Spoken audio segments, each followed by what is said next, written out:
एक बहुत ही महत्वपूर्ण विशेष रेमेडी के बारे में जिसका नाम इन्फ्लुएंजियम है, खास जानकारी देना चाहता हूं।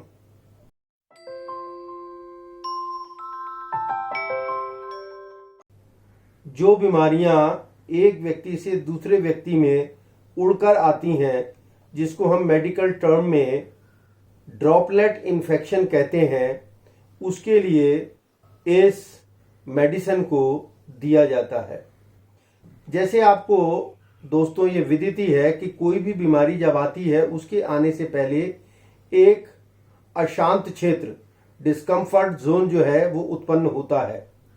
तो इसी प्रकार फ्लू के आने से पहले थोड़ा सा शरीर में थकान, खिन्नता, सिर में दर्द, हल्का जुकाम, यह कुछ प्रारंभिक लक्षण इसमें आते हैं। जैसे लिखा होता है कि सावधानी हटी दुर्घटना घटी। जब ये लक्षण आते हैं, अगर इनको हम इग्नोर करेंगे तो यही जो है बहुत क्रॉनिक होकर के और शरीर में बहुत ज़्यादा इन्फेक्शन पैदा कर देते हैं। फ्लू यानी कि इन्फ्लुएंजा, इसका जो विशेष प्रभाव है वो रेस्पिरेटरी ट्रैक्ट के ऊपर, थ्रोट के ऊपर, फेरिंग्स के ऊपर, लैरिंग्स के ऊपर, और बॉडी एक, चिलनेस यानी कि शरीर में ठंड का लगना, भूख का खत्म हो जाना, छींकों के साथ नाक से पानी का आना और स्वभाव में इरिटेबिलिटी का हो जाना, ये सब उत्पन्न हो जाता है। और जब ये इसकी तीव्रता बढ़ती है तो इसका असर लिम्फ नोड के ऊपर भी देखा जाता है।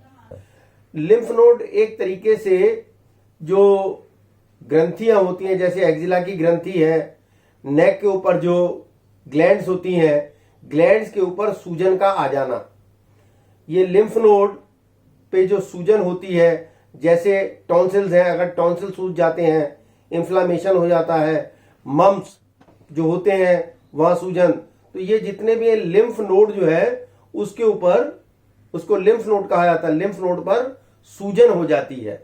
और जब ये सूजन ज्यादा बढ़ती है उसी से ही शरीर का तापक्रम बढ़ जाता है। जब ये स्थिति पैदा होती है तो ये बहुत ज्यादा विषम परिस्थिति होती है।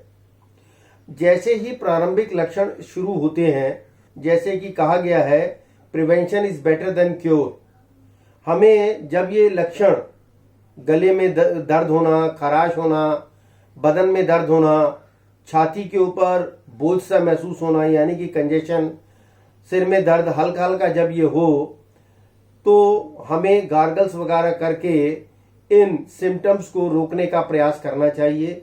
हमें ठंडी चीज़ों का उपयोग नहीं करना चाहिए। जैसे जैसे इसकी तीव्रता बढ़ती है वैसे ही वैसे शरीर में इन्फेक्शन पैदा होता है और इसमें जो है इस बढ़ते हुए इन्फेक्शन का पता चलता है हमको बढ़ते हुए तापक्रम से, जिसमें ज्वर जो होता है अक्सर शाम के बाद और मध्य रात्रि के समय बढ़ता जाता है और शरीर में बहुत ज़्यादा बेचैनी, वो व्यक्ति बहुत ज़्यादा जो है रेस्टलेस हो जाता है और उसकी जो नींद है वो खत्म हो जाती है, यानी कि इंसोमेनिया की स्थिति में वो पैदा हो जाता है, उसमें ये लक्षण पैदा हो जाते हैं। तो इन्फ्लुएंजियम ऐसे में जो है बहुत कारगर मेडिसिन है। इन्फ्लुएंजियम को अगर हम आर्सेनिक एल्बम के साथ दें, आर्सेनिक के बारे में मैं सब कुछ जानकारी अपने पिछले वीडियो में दे चुका हूं, क्योंकि आर्सेनिक जो है, जो पिछले वीडियो में मैं बता चुका हूं, वो इन्फेक्शन को खत्म करती है। इन्फ्लुएंजियम भी शरीर में पैदा हुए इन्फेक्शन को खत्म करती है। दोनों को अगर एक साथ देंगे तो 1 और 1 11 का हिसाब होता है। आर्सेनिक को हम इन्फ्लुएंजियम के साथ देने में पहले हम इन्फ्लुएंजियम की 4 से 5 बूंदें सुबह के समय 1 कप पानी में, जो कि पानी गुनगुना होना चाहिए, उसे सुबह के समय दें और आर्सेनिक को 4 से 5 बूंदें रात के समय दें। ये क्रम लगातार 4 से 5 दिन तक हमें देना चाहिए और इसके बाद 1 सप्ताह का जो है गैप रखने के बाद यही प्रक्रिया हमको पुनः प्रारंभ करनी चाहिए। इसके देने से जो शरीर में थोड़ा बहुत इन्फेक्शन होता है वो खत्म हो जाता है, इम्यून पावर बढ़ जाती है और अंदर की जो वाइटल फोर्स है वो पूरी ताकत के साथ उसमें फिर से वो एनर्जी पैदा होती है जो कि डिजीज फोर्स के साथ उसके आक्रमण को सहन करते हुए उसको नष्ट करती है।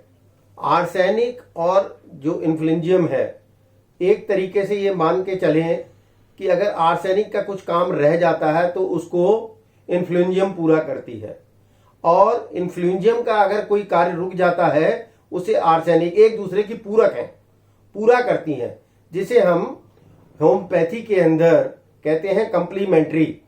किसी रुके हुए काम को पूरा करना या उसके काम में गति देना, एनर्जी पैदा करना।